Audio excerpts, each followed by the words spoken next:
السلام علیکم اور ہمارے یوٹیوب چینل میں خوش آمدید۔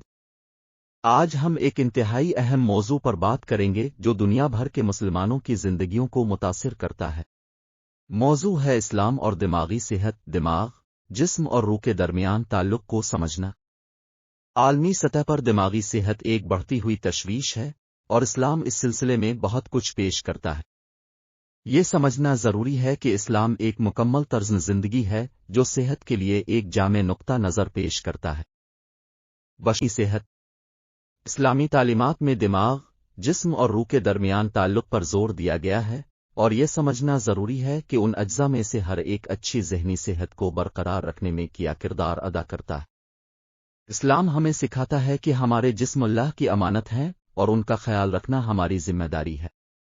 متوازن غذا، باقاعدگی سے ورزش، آرام اور منشیات اور الکحل جیسے نقصان دہ مادوں سے پرہیز کے ذریعے صحت مند طرز زندگی کو برقرار رکھنا ضروری ہے۔ صحت مند جسم اچھی دماغی صحت کے لیے بھی ضروری ہے۔ اسلام صحت مند ذہن کی اہمیت پر بھی زور دیتا ہے۔ مثبت خیالات کو فروغ دینا، علم حاصل کرنا اور بامانی سرگرمیوں میں مشغول ہونا ضروری ہے۔ منفی خیالات اور جذبات دماغی صحت پر نقصان دہ اثر ڈال سکتے ہیں۔ یہی وجہ ہے کہ اسلام ہمیں اللہ کی پناہ مانگنے اور اپنی زندگی کے تمام پہلو میں اسے یاد کرنے کی ترغیب دیتا ہے۔ اسلام کا روحانی پہلو بھی اچھی ذہنی صحت کے لیے ضروری ہے۔ نماز، روزہ اور عبادت کی دیگر اقسام دماغی صحت پر مثبت اثر ڈال سکتی ہیں۔ وہ اللہ کے ساتھ مقصد اور تعلق کا احساس فراہم کرتے ہیں جو تناؤ اور اضطراب کو دور کرنے میں مدد کر سکتا ہے۔ یہ جاننا ضروری ہے کہ دماغی صحت کے مسائل کمزوری کی علامت نہیں ہیں اور مدد لینا کمزوری کی علامت نہیں ہے۔ اگر ضروری ہو تو پیشہ ورانہ مدد حاصل کرنا اور ان لوگوں کی مدد کرنا ضروری ہے جو ذہنی صحت کے مسائل سے دوچار ہیں۔ آخر میں، اسلام صحت کے لیے ایک جامع نقطہ نظر فراہم کرتا ہے، بشمول دماغی صحت۔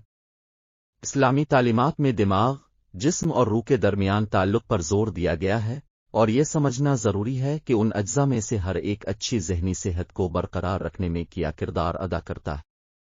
اسلام ہمیں اچھی دماغی صحت کو برقرار رکھنے کے لیے رہنمائی اور اوزار فراہم کرتا ہے اور یہ ضروری ہے کہ اگر ضرورت ہو تو مدد لی جائے اور ان لوگوں کی مدد کی جائے جو ذہنی صحت کے مسائل سے دوچار ہیں۔